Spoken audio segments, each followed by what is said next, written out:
Thank you very much. I actually was at Troopers in 2018 and 2019, so it's been a long time since I've been here. I love Troopers. I love the community around it. It's fantastic.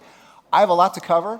When I put together the submission of this talk, I was like, this will be great. I can do these things. It'll be fantastic. And then I actually started getting into it and trying to do these things. So it's been a lot of work pulling this together. I am Sean Metcalf. I'm a Microsoft Certified Master in Active Directory. There's about 100 in the world. I founded Trimark about 8 years ago. We do Active Directory and Entra ID security assessments for customers around the world. I love that because I get to travel and work with customers and talk to them about their challenges all over, across industries.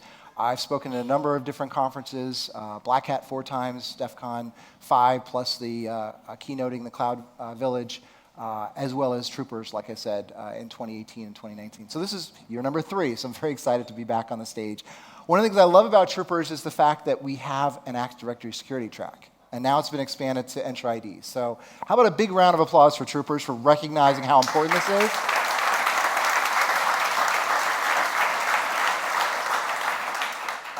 And so I put together a keynote for Blue Team Con in 2021, and I was like, why should people care who I am? And I started putting together kind of what I call my brag sheet. And I'm not a big person that talks about what I've done and try to be humble. But I think it's important for all of us to put together our own personal brag sheet. We have all done things, we've all accomplished things that are important, whether it's important to us or important to the community. If you have published code, if you've written a blog article, you are contributing to the community, and thank you for that. So I want to encourage everyone to continue to do that.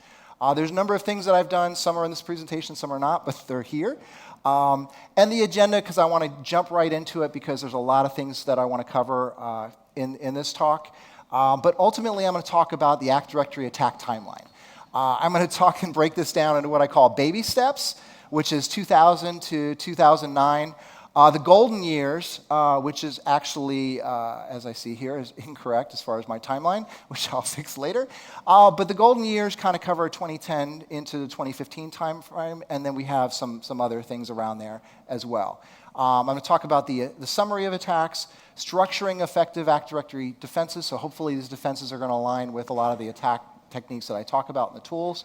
And then wrap it up with some hybrid cloud integration components, attack and defense, and then ultimately, here's some things you can do to really protect your Entra ID environment.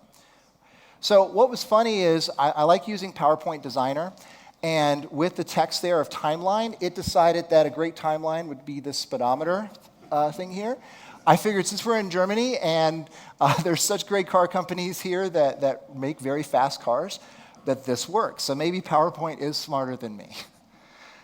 So we start with baby steps in the year 2000 to 2009, because that's when Active Directory came out. But I actually want to point out that I'm going to start before that. So I decided to roll back the clock behind Active Directory to all the way back to 1997, where Paul Ashton posted to NT Bug Track this idea around pass the hash.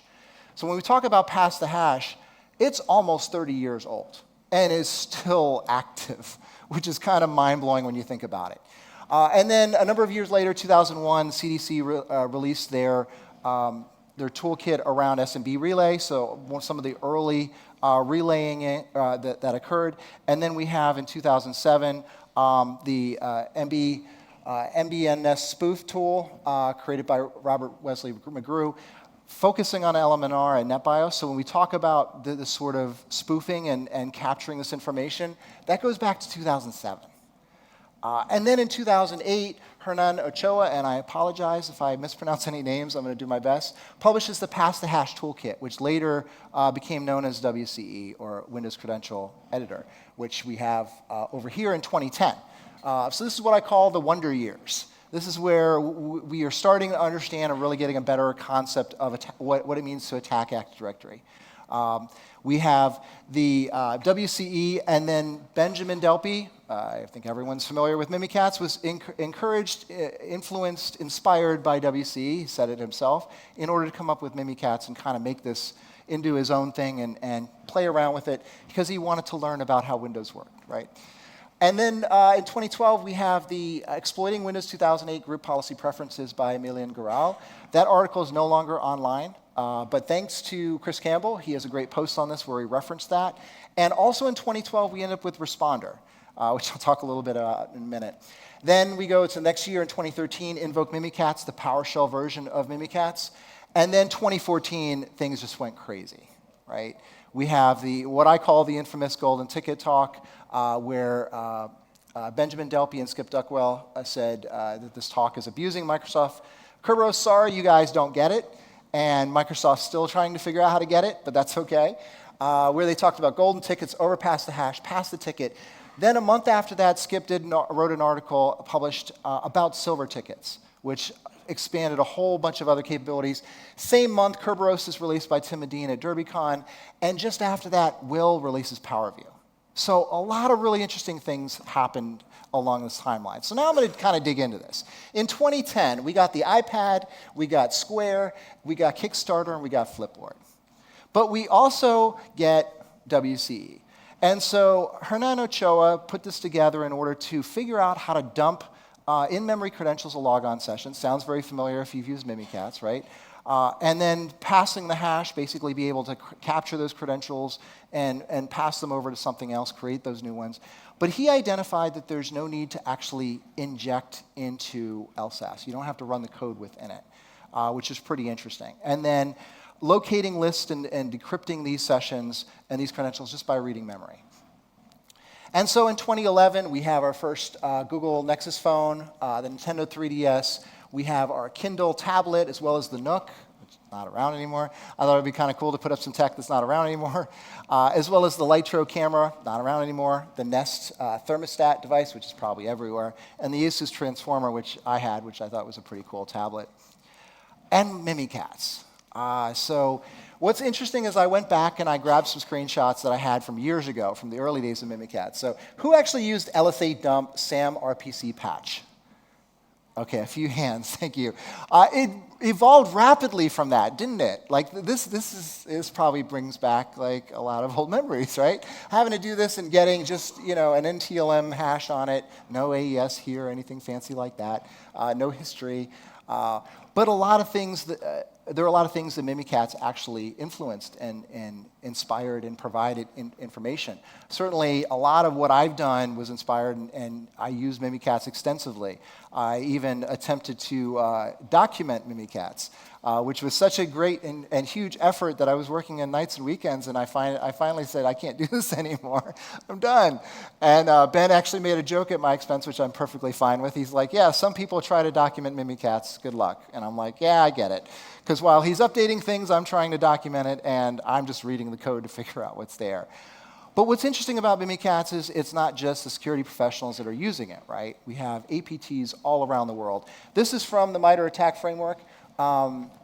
This is not complete. This is just what's been published. I think if we were to actually know all the different groups that had actually used Mimikatz, this entire page would be covered with like 8-point font, right?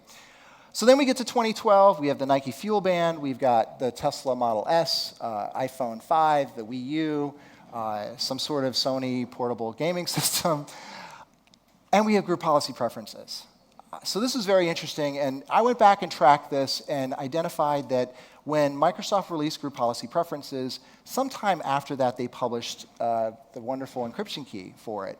And I think it was probably related to the EU at the time was really pushing on Microsoft to ensure that there was third-party integration into Microsoft products. The Samba project was getting fairly big at this point, and so it was important for Microsoft to really show that they were like, yeah, we're not just embracing and extending, but here's some documentation of how this all works. The problem is that this was changing passwords on computers. This was updating passwords across different things. Groups.xml, services.xml, scheduled tasks.xml. And we have, what's interesting about this? This screenshot I've been using for almost 10 years, and I just now noticed there's a comma there. So we all make mistakes. So these XML files, all we had to do was search sysvol, look in the policies folder, and see if we found an XML file that was named one of these or similar. Again, related to any of these issues here. But primarily, these are the interesting ones. And then using the function that I believe Chris Campbell wrote, get decrypted cpassword, we can actually decrypt what that is using that AES key. And then we have Responder in the same year, which means that we can just connect onto a network segment and just kind of wait and just collect NTLM hashes out of the sky effectively.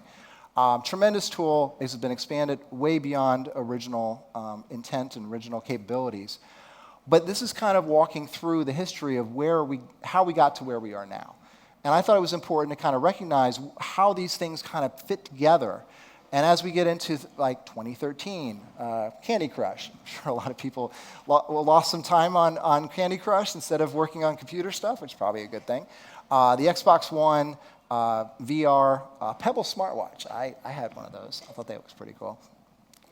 But we also got Invoke Mimikatz. And I think really for me, this was kind of a game changer when we're looking at security of systems, because we went from Mimikatz itself to this executable that you could build or download, right, to a PowerShell script. And at the time, in 2013, what was being done with PowerShell? Like, was there any really great security back then? No, there wasn't. And so by being able to leverage PowerShell, security professionals, attackers were able to bypass a lot of the security controls and execution controls that were in place. Not that there were a whole lot, but at least Mimikatz was detected most of the time. And so Joe Baylock figured out that he could just dynamically reflect this DLL and pull this into it in order to leverage all the Mimikatz functionality. And what's really interesting about this is a lot of attackers actually just linked directly to this GitHub link and ran the raw code directly from GitHub. And there were a couple times where the Powersploit folks actually changed the URLs or messed with things in order to see how that would mess with things or mess people up, which I thought was pretty funny. In 2014, we got the BMW i8 and Slack. So Slack, I guess, is about 10 years old now. But we also got golden tickets. So again, in this big talk, abusing Microsoft Kerberos, we learned about how we could take this account that no one had heard of before, or even really knew what it was, the KRB-TGT, and leverage this account and the password hash in order to persist in the environment. So if you were able to get the password hash for this account, you either compromise that domain for a period of time and you were able to pull the hash, or if you were able to compromise a backup system or a backup of it, you could leverage this in order to forge your own TGTs, your Kerberos tickets, your proof of identity on the network. And so the user didn't have to exist in the network, so you could just make stuff up. Say you're a domain admin. This was usable until the KRB-TGT changed twice, so-called double tap. It was typically used for persistence. And so I think this was really one of those tipping point things, as Malcolm Gladwell talked about in his book, where at this point it was a seismic shift in Active Directory security. It certainly was for me. And a few months after this came out, CERT EU said there's no easy way to detect golden tickets. And I agreed with them until I figured out, hold on, there's something a little bit different, and published information in early 2015 on how to detect golden tickets. But the thing was, this really changed how we looked at Active Directory security, and I think people really sat up and went, hey, this is a problem. Well, except for 80 admins who were still going, well, you'd have to get domain admin first, and that's like impossible. So there was a lot of learning and understanding that we had to do in order to really ensure that both the operations side of the house and the security side was on the same page and understood that this is a real issue. We also got over pass the hash, aka pass the key, which is effectively taking the password hash so they can get a Kerberos ticket instead of going through the normal process. And the protected user group mitigates this. So there's another good reason for protected users. Jake Hildreth of the Trimark team did a talk at B-Sides Charm a few months ago and actually talked about protected users. He's releasing a tool later this year called PowerPug, which is basically how to walk through deploying the protected user group. So check that out later this year. I think it's October that's supposed to come out. And pass the ticket. So we go from pass the hash to pass the ticket. So now if we can capture a Kerberos ticket, which we can if we compromise a user, we can get into that user memory space, grab the Kerberos ticket, and reuse that. Or if we have admin rights on that system, we can then dump the Kerberos tickets on there and act as anyone we want to, just like we could with hashes. So the silver ticket really also changed things quite a bit, especially in my mind, because The curved DTT is a little more difficult to get to, right? It's a little more difficult than figuring out what a password hash is for a service account, which tend to have passwords that are 15 years old for whatever reason.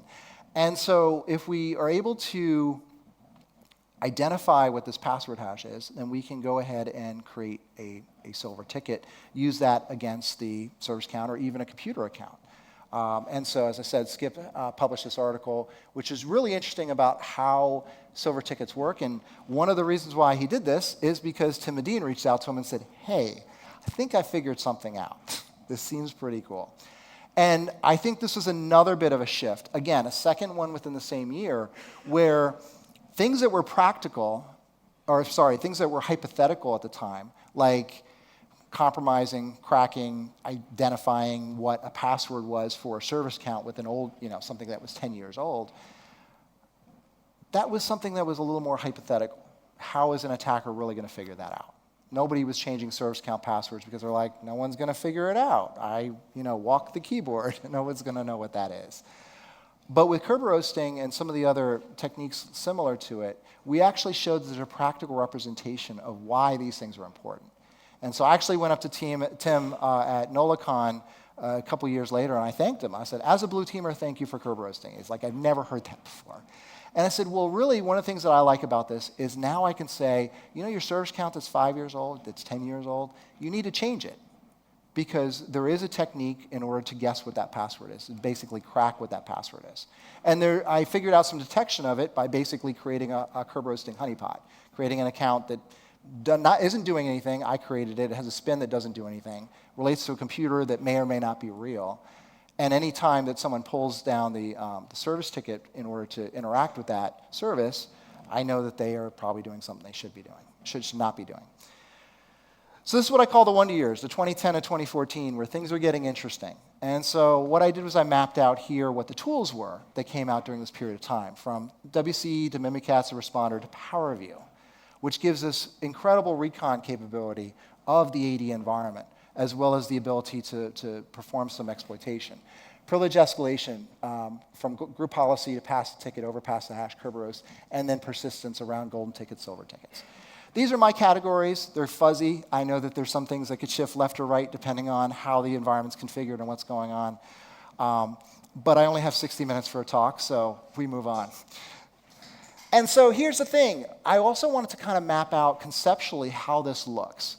So from recon of PowerView to capture of credentials to then use of those credentials with Mimikatz, or leveraging techniques like GPP password, like pass the hash, pass the ticket, and how those things move across, like Kerberoasting, into an area where either those capabilities or those techniques get us into a situation where we are already DA, or get us into a situation where we can leverage something like a silver ticket or a golden ticket to then get to DA. Ultimately, DA is not the end state, right? But it's something that's very impactful, so that's why we mention it. Then we get into what I call the golden years, 2015 and 2019. Again, things really started going crazy in 2014, and then they really went crazy in 2015. And Michael, I'm sure that this is not exactly correct when DS Internals was released, but this is the first year that I found an article that referenced DS Internals from Michael's blog site. So we have DS Internals, we have Kekio, which I don't think it was actually 2015, but it probably was. PowerSploit, Impacket, PowerShell Empire, CrackMap Exec. Like, that's incredible to me. Just think about the power that security tooling brought to the table just in 2015. And of course, those capabilities matured and evolved. And one of my biggest challenges with this presentation is figuring out, okay, what could they do back then? And I didn't have the time to parse the GitHub code to figure all that out. But the point is the same, is that 2015, there was a lot of capabilities that came out. 2016, we get Bloodhound, which from PowerView to Bloodhound, another kind of seismic shift from the recon perspective. And then 2017, we have an article that explains how to go from DNS admin to domain admin. In a lot of environments, DS admins were given away like candy. Then you have Death Star, you have NTLM Relay X, you have the Ace Up the Sleeve presentation by Andy, who's here, and Will. Huge impact explaining what these permissions are. What do they mean? What does write DACL mean? Nobody knew. After this, they did. I think. Sharphound. And then we get into 2018. So we have a Python version of the Bloodhound ingester. We have GhostPack, a C# port of many of the popular PowerShell tools, going back to PowerSploit. DC Shadow, Rubius, porting Kekio. The printer bug, another kind of seismic shift in looking at how forests and trusts are configured. Unconstrained delegation was everywhere. And with the spooler service on domain controllers, that was a major issue at that time because it was so problematic, but it was everywhere as well. The LDAP domain dump tool released by Dirk-Jan, PrivExchange released by Dirk-Jan, and then wagging the dog. Again, finishing out this period of time with another seismic shift in how we look at security and how it comes together. 2015 brought us the Apple TV, the Apple Watch, Amazon Echo, hoverboards, which is super exciting, and then DS internals. Again, this is the article that I found, and it's interesting. If you have not gone to the DS internals site, dsinternals.com, please do that. Just go through and read it. I guarantee you're going to learn something. And I'm not saying that because Michael's sitting up front. You will absolutely learn something if you go and read these articles. I always find something new by reading Michael's articles. But it's an impressive set of PowerShell tools.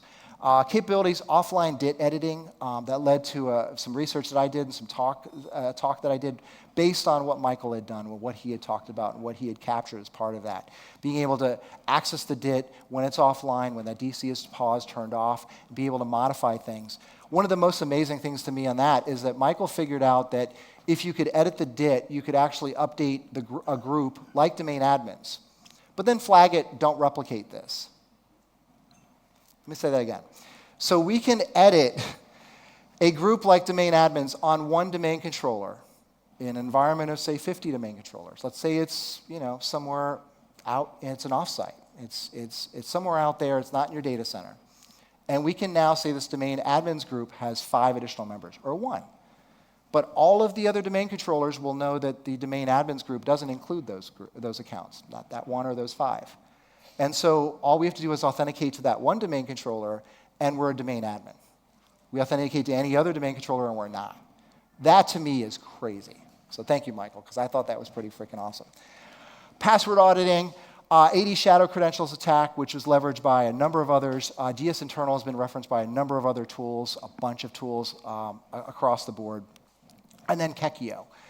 Kekio, really, as I understand it, Benjamin didn't want to muddy the waters with Mimikatz and wanted to have something that was really about pure Kerberos. And so he was using a third-party Kerberos implementation in order to be able to really work with Kerberos, create packets, things like that. And messing around with some of the vulnerabilities at the time around what was originally a zero day around the Microsoft Kerberos implementation on domain controllers, really getting a feeling for that and understanding how it worked. So then you can actually do a raw TGT request, which provides additional capabilities, doing renewals, S4U, constrained delegation, and a whole bunch more. And then we have the PowerSploit manifesto, which Matt Graber wrote, where he's like, look, PowerShell is a thing. I think we should capture some tools together, put together these tools and talk about how they impact security and what this actually means.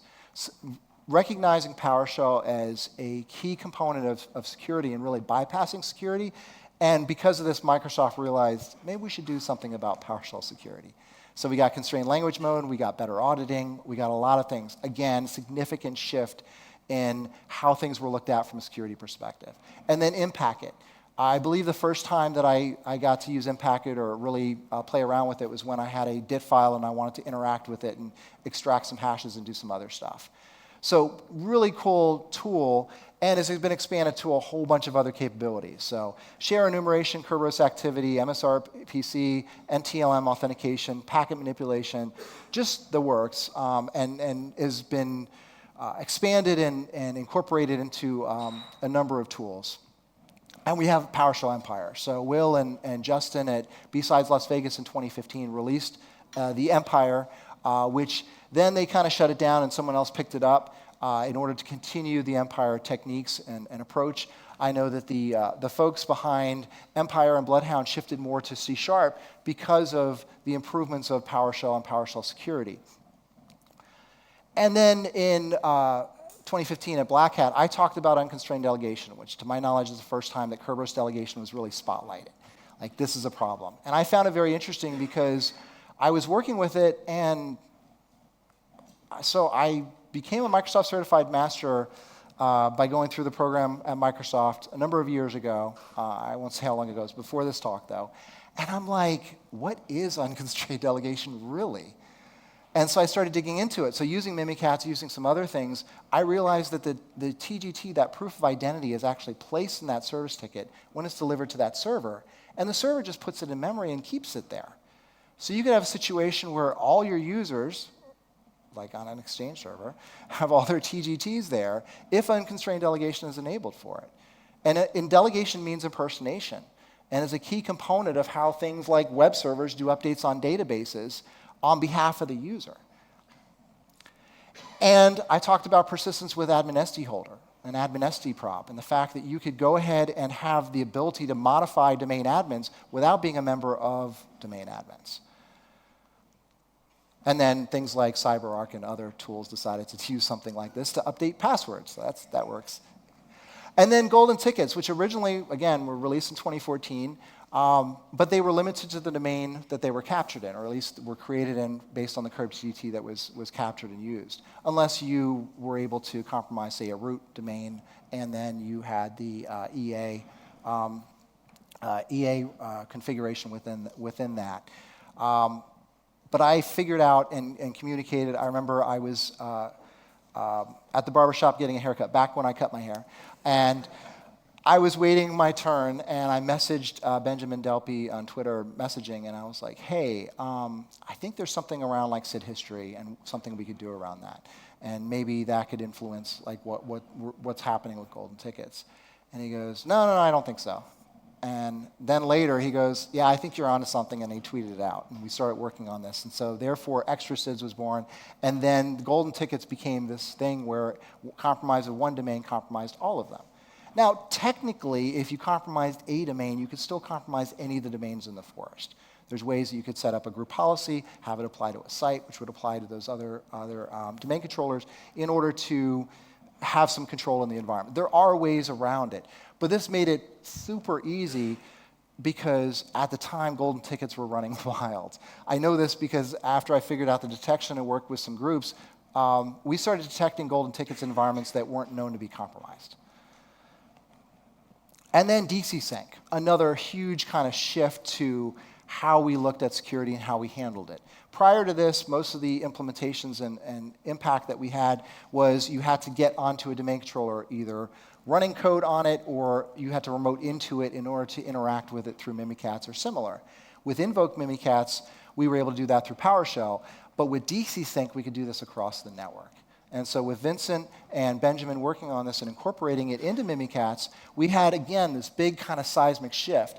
Plus, we started seeing that we could have some history behind these things, which to me is really interesting because if we have a user whose password is, I don't know, TROOPERS24 exclamation point, and then it's TROOPERS24 exclamation point, we probably know what it's going to be next year. And then also at Black Hat in 2015, I talked about how silver tickets could be used to exploit the environment again if an attacker actually compromised the environment, dumped all the hashes for everything, had copies of the DIT, whatever, but they were kicked out. They lost their access. They lost their permissions. Well, they have 30 days until that password for that computer account changes. That's more of a guideline, and you can actually manipulate that as well. So a smart attacker, a sophisticated attacker could just get on a DC, change the registry setting on it so that it never changes its password for the computer account, and then you have like forever persistence because then you can create a silver ticket for that computer account and then recompromise that environment. Or just use the silver ticket to DC sync, which I talked about at DerbyCon.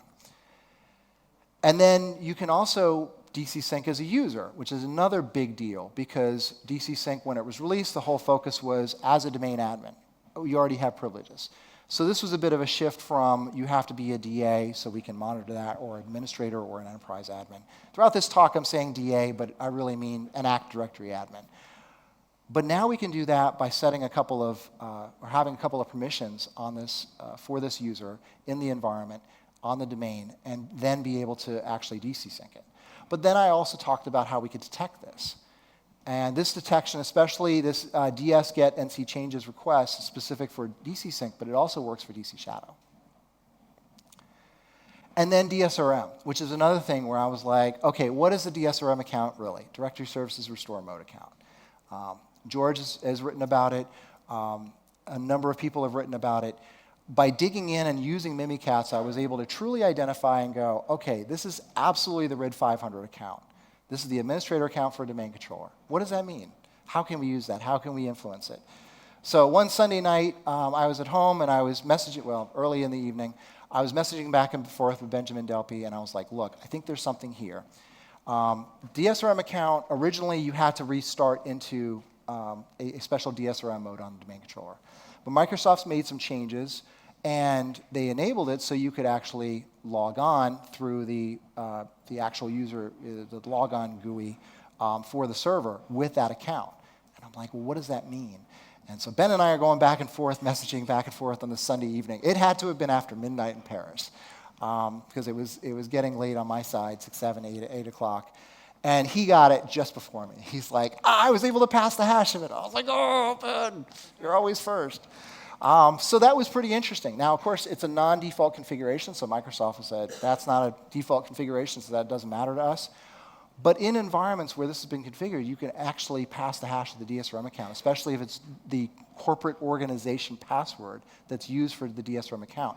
Because most of the time, when you promote that domain controller up, you use a DSRM password because you're like, I just want to get it promoted. I'm just going to use a password. We'll change it later.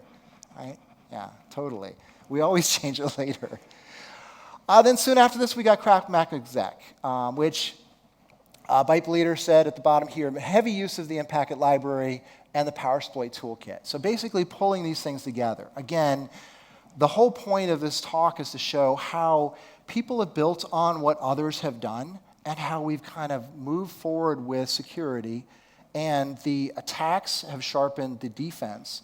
And then as the defense got better, the attackers and the security professionals have shifted to other areas. Like the SpectreOps folks originally were looking at PowerShell, shifted over to C# because there was a lot better detection in PowerShell. And then group managed service accounts. I love this article from Michael. Attacking group managed service accounts. I only really found this a few years after this and started digging into it because I thought it was really cool. Michael identified that the way that GMSAs work, which is obvious, is that you have to have rights in order to be able to get the password for it, because that's how it works. Microsoft had to figure out a way to make managed service accounts actually workable in real-world scenarios, because apparently they didn't realize that corporations don't just have a service account on one server, they tend to have that same account on several in order to run applications. So group managed service accounts was the solution to this, where basically the domain controller would generate a password, like you seeded it, and it would generate a password and update it every 30 days, kind of like the computer account password. And then the account that needs it, when that starts up, it would have to reach out and request it and then update and use that. But there has to be a process through that. So there's a property that enables the ability to be able to do that, and then we can look to see who has those rights. Michael pointed out that you could actually, if you had those rights, you could just go ahead and pull it yourself. And so that was kind of cool for me, because we've had customers that go, oh, well, we use GMSAs as domain admins, so it's okay because they're GMSAs. But they have a situation like this where there's a ton of servers that have the ability to pull the password for it, or a ton of accounts that service account's not even running on. So this is a big deal. So definitely check this out if you are offensive or defensive, because this is something that's being used more and more now. When Michael pointed this out, I don't think anyone was really using GMSAs, because the DCs weren't running the required OS level. They are now. They absolutely are now. So GMSAs have become more prevalent.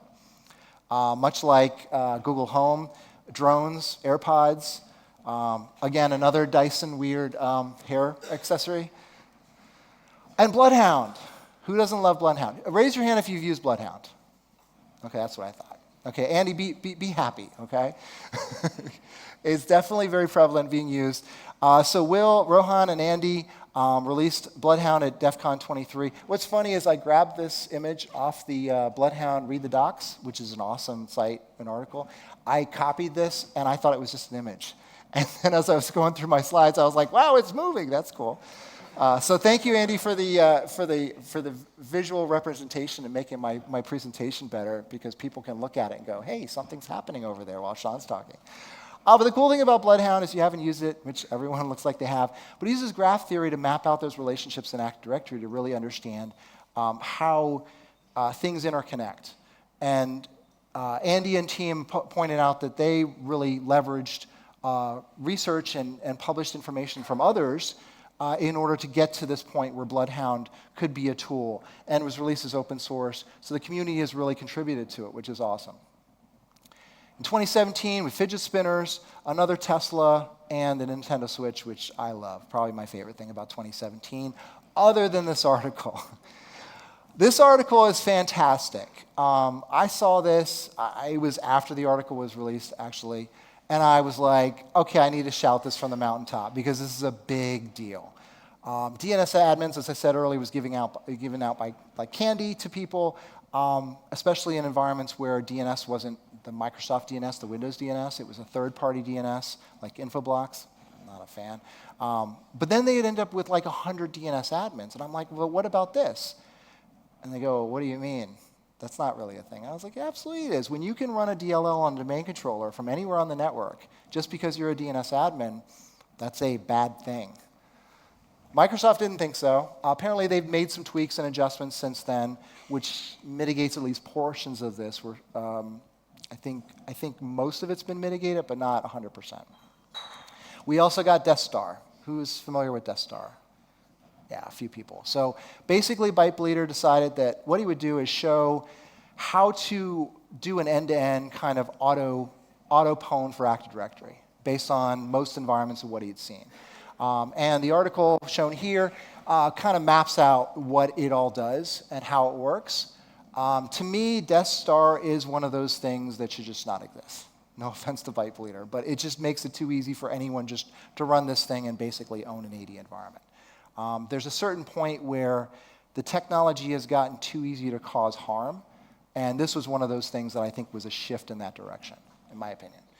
And then I talked about group policy delegation at the first Walmart SparkCon, security conference that they had opened up in Bentonville, Arkansas, which basically I had noticed that a lot of organizations and companies that had really bad delegation of group policy, permissions allowing modify and full control for user accounts, especially on the domain and the domain controller structures and containers, and that's a problem. And because once you can modify that group policy, you can do anything. Group policy is kind of like the regex for everything. It's the registry editor for everything. And if you can run on a system, it can do just about anything. Install, run code, change security policy, everything. So this is a pretty big deal, especially if you have user accounts that can modify your policy. Then we have NTLM Relay X. So at this point, we saw another bit of a shift where we can now have a tool that will allow us to relay using NTLM pretty much any protocol, any of the ones that matter and the things that work about it. And I want to say one of the things I really like about this article from Fox IT is that they put in mitigations. So if you're working on an offensive tool, you're putting something out there, please at least look at the defensive side. Now, I see Dirk-Jan laughing. I know that these are difficult mitigations to do, which is probably why he's laughing. Yeah, LDAP signing, no one does that. Spin target name validation, probably not. SMB signing, not enough. So I understand that, yeah, these things are more difficult. They are getting better, somewhat. I'd like to see them get a lot better. And then we see the big shift again, in how we look at these things. Again, what does generic all mean versus generic right? What about right DACL versus right owner? So in the Black Hat presentation in 2017, Andy and Will got up on stage and really gave everyone a breakdown of what these permissions mean. What is an ACL? What's an ACE? What is a DACL? What's a SACL? You don't have to know. You can just go read the white paper, and it explains exactly what it means. But it covers all the different object types. And probably one of the most impactful parts of the presentation are these slides here.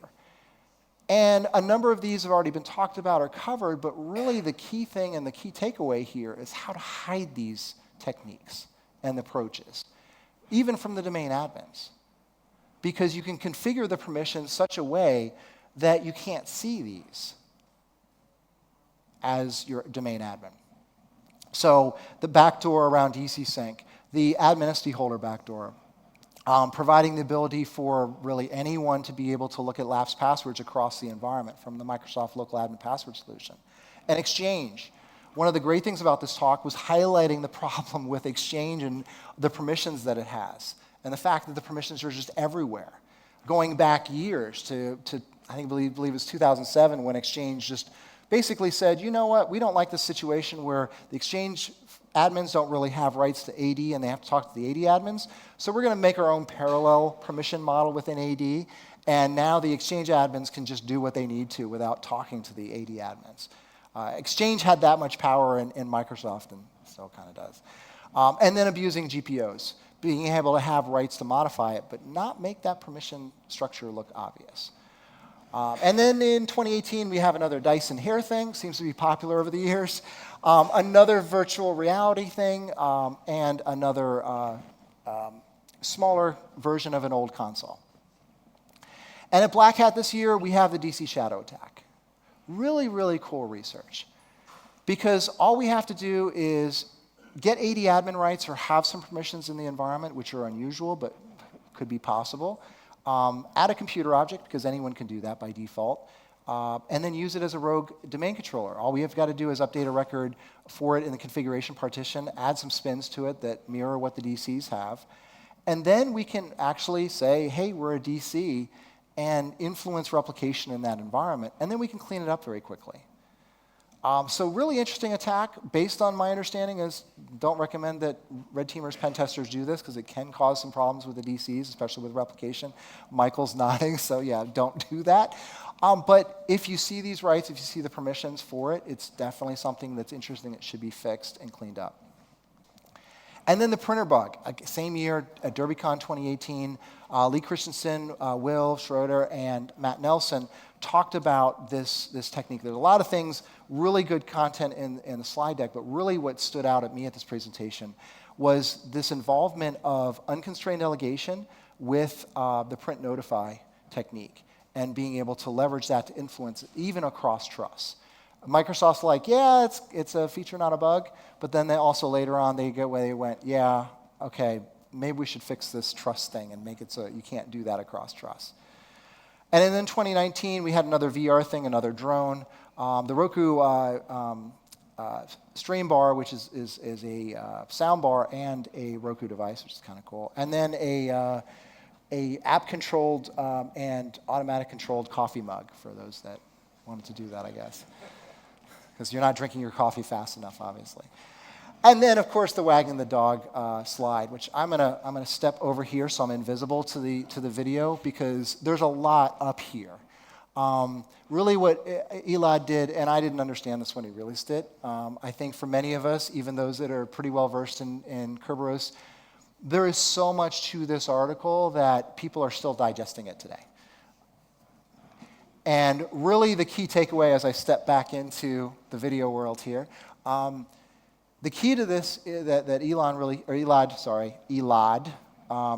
came up with and identified and collaborated with a number of folks in figuring this out was that if you had resource-based constrained delegation, there was a path to actually then compromise a computer object, not just that object with the permissions that you had, if you have full control or other interesting permissions on it, but then to be able to get system on it. And that was a really big deal and a shift because at the time, once you had full control of a computer object and Active Directory, it was pretty well understood that that didn't really mean anything to that computer that was tied to it until this. And this is, again, kind of that seismic shift. And it looks like I have the wrong title on here, but that's okay. So the tools that we have during this time period, actually it is the golden years, so that's fine. So the tools we have, DS Internals, Kekio, PowerSploit, Impact, PowerShell Empire, DC Sync, Crack MacBizek, Bloodhound, Death Star, NTLM RelayX, SharpHound, GhostPack, Rubius. Oh my goodness. And if we're on offensive security, do we have any wonder why defenders were having such a tough time 2015 to 2019?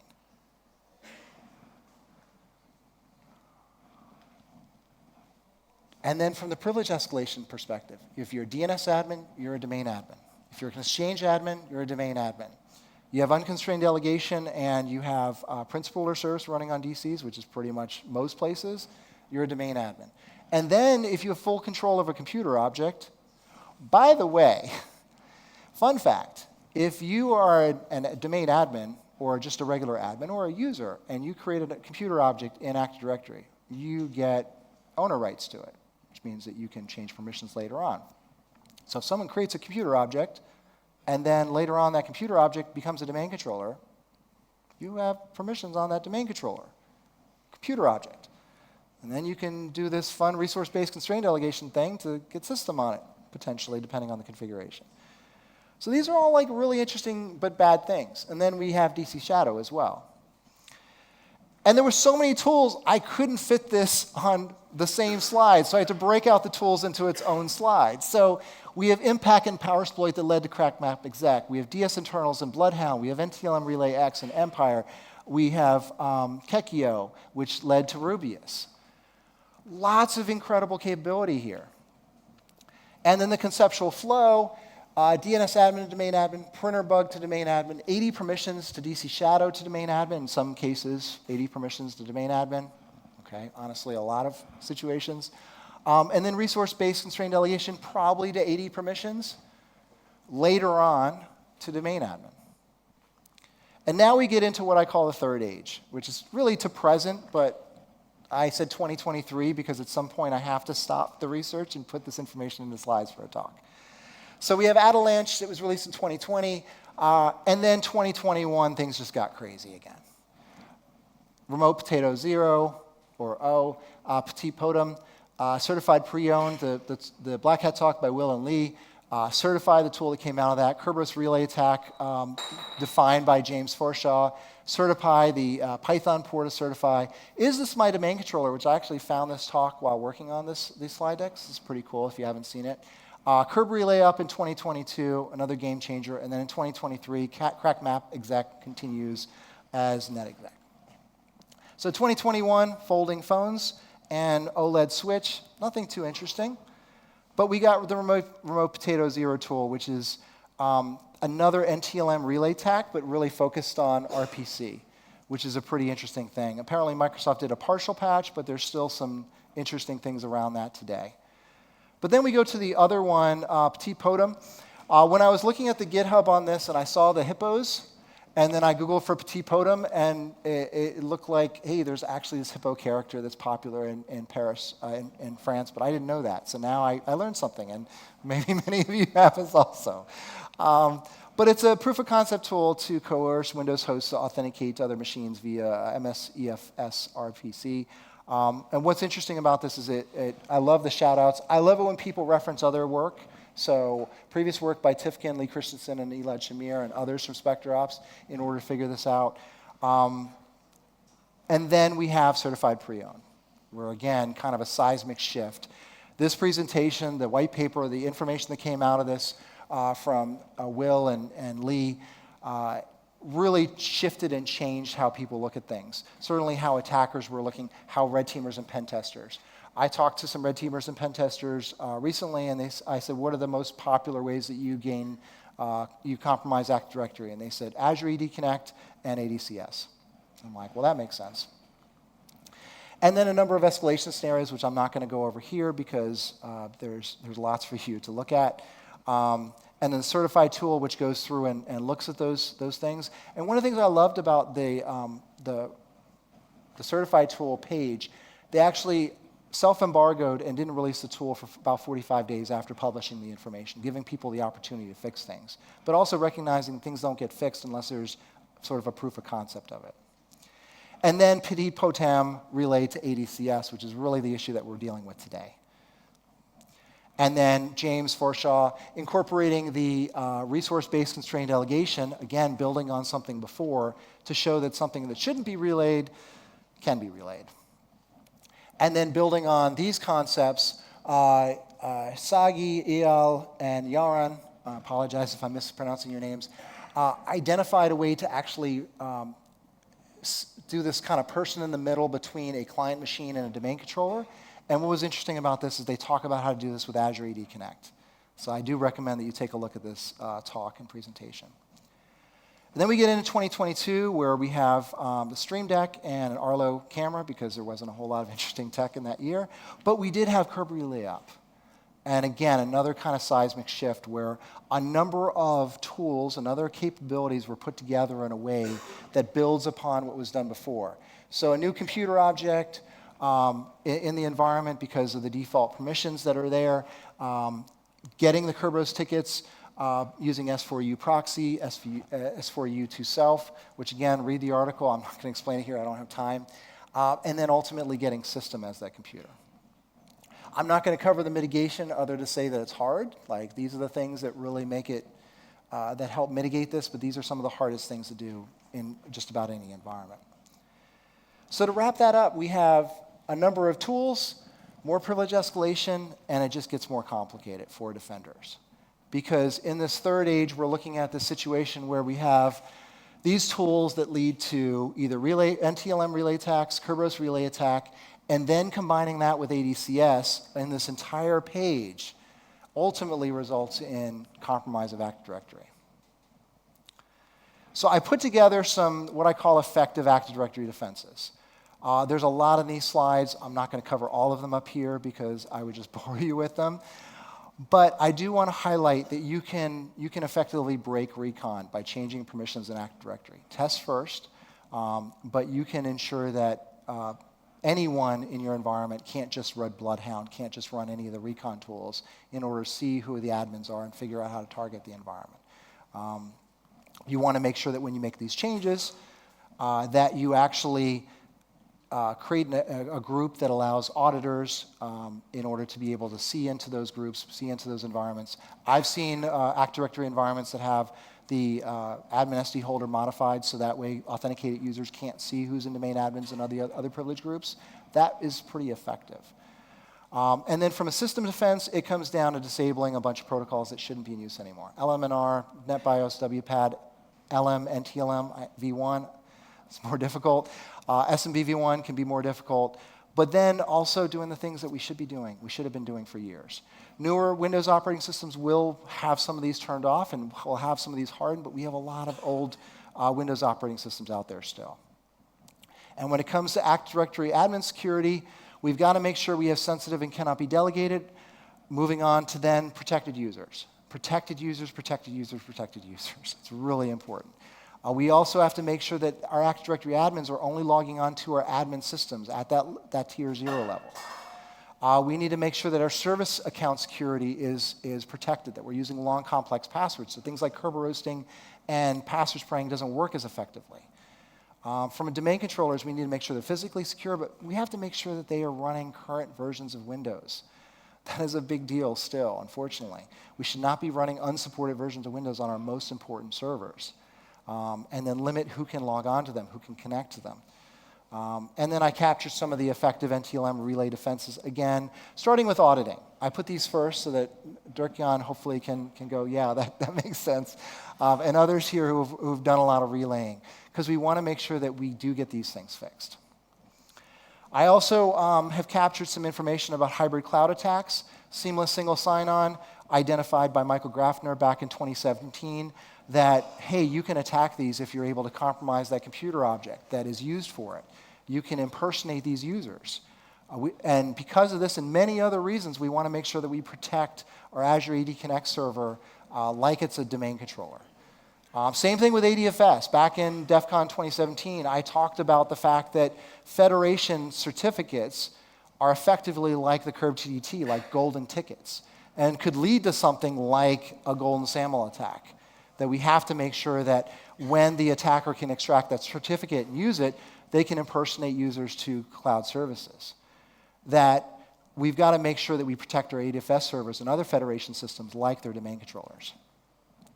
Azure AD Connect permissions tend to be the permissions that are needed for DC sync. We need to protect those. Dirk-Jan's done some great talks about fun things to do with the Azure AD Connect Sync account on the cloud side. So these are things that we need to make sure, these are reasons why we need to make sure we protect these systems. We need to protect and defend Azure AD Connect because of things like pass-through authentication, where clear text passwords are passing through it. And Adam Chester identified that you could actually capture the clear text passwords for the users that are using PTA if you can compromise the Azure AD Connect server where that PTA agent is by injecting a DLL. Adam also expanded to Okta and realized, hey, Okta is doing pretty much the same thing that Microsoft is with Azure AD Connect. There's the delegated access to sign in to Okta using AD credentials, and the Okta AD agent, which is doing these, it's basically proxying these authentication requests. Yeah. And so he has this incredible article, Okta for Red Teamers, that was put out in December of 2023. If you haven't already read this, read this article. It's impressive. A lot of environments are deploying Okta now, doing these hybrid cloud integration components, and it's a really big deal because if you compromise a user account in AD, you can leverage that to auth to Okta, to SSO to something else. And typically, MFA is not required. Or you can compromise the Okta service account in AD, which enables the ability to authenticate to Okta as any user you want and SSO to other systems. Sounds a lot like some of the other stuff that's happened with Azure AD Connect. And then Adam was like, well, what if I compromise that, I could just spin up my own Okta agent itself and then use that to do whatever I want it. So like I said, pretty cool. And Okta has not had their best security, let's say, reputation out there, but all of the cloud environments have been attacked. So real quick, I want to talk about some of the key things around securing Entra ID administration. There's 100 Entra ID roles. And 26 of these Microsoft says that are privileged, including global admin and global reader, which are not the same thing. So again, I'll publish these slides later, but Trimark has gone through. I've identified what we call level 0, which are like the tier 0 roles. So I'm going to step over here. So global administrator, hybrid identity administrator, partner tier 2 support. Thank you to Andy for this. Privileged authentication administrator, privileged role administrator. These are the big ones. Make sure you protect these. Level 1, there's a bunch of these. I'm not going to go through them. I'm almost out of time. But really, this chart that Andy did is better than what Microsoft has even today. And the other thing to look at are the application permissions. And I do know that this first one, directory read write all, has been discussed at length that maybe it doesn't actually have high level of rights, but Microsoft still flags it, so I still flag it. So these are level 0 permissions at the tenant level that really need to be scrutinized. And from a cloud admin perspective, we need to make sure that we're using admin systems, enforcing FIDO2 for these level 0 and level 1 roles, and leveraging conditional access policies to enforce MFA for admins from all locations. So in conclusion, as I end right on time, Active Directory has become more challenging because of all these issues, because of the building blocks that have happened over the years. I've mentioned all the attacks and problems with this, but there's also defensive techniques that have evolved with that as well. We have better techniques, we have better technology, we have better tools that are free or low cost in order to improve the security of Active Directory. We also have to do a better job looking at these hybrid components as we go to the cloud, as we expand things there. And making sure that we understand these things will enable more breach resilience and ensure the better security of our environments and our security posture. So thank you very much for your time. This has been mine.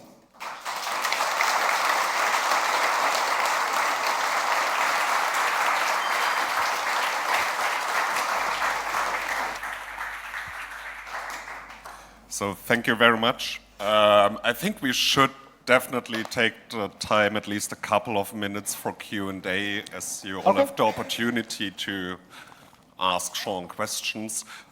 So if you want to raise a question or anything, show me. I will come around with the microphone.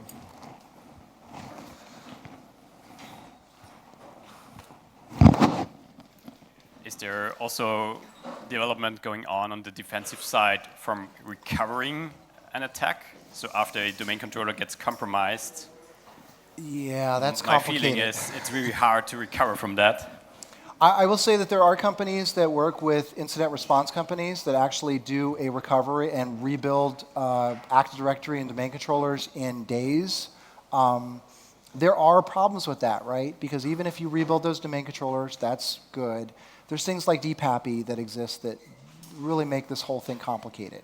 There are some things that an attacker can go back to even after a full rebuild, although realistically the level of knowledge and technology and resources behind that is a high bar. So recovery has gotten better. We've seen environments that have been compromised and they've been rebuilt and back online, within weeks now versus what it was before. I worked some very large breaches that took months to recover and go through it, and even after that, the attacker sometime got back in. But the good thing is that we've learned from the attacks, we've learned from the techniques, and we've been able to build a better recovery plan for it. So it's getting better. It's still not where it needs to be, but it's much better. Thank you. Oh, Michael. No tough questions. Don't worry, Sean.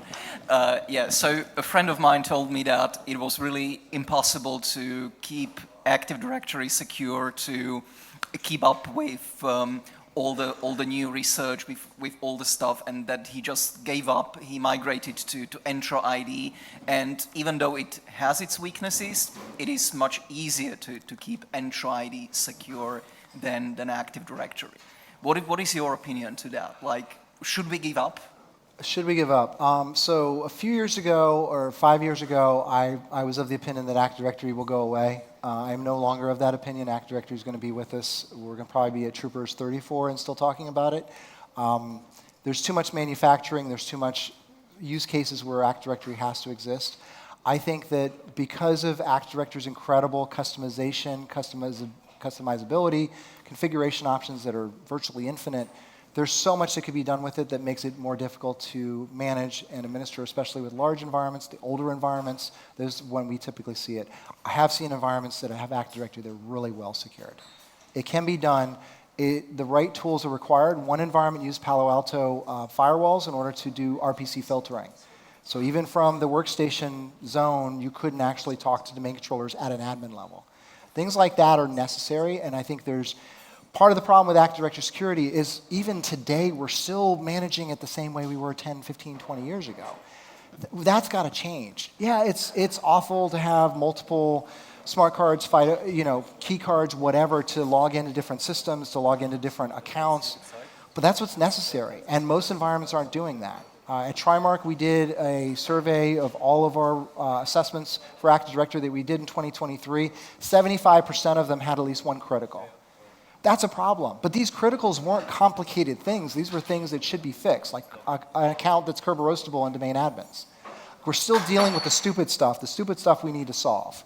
And then we can get to the other things. I think it is possible to secure Active Directory. It takes a little work. It takes a little knowledge. But I believe it can be done. And I believe that Entra ID is better, but we're making the same mistakes in Entra. We're putting user accounts in admin roles. It just doesn't make sense to me. So thank you for the question. And thank you all.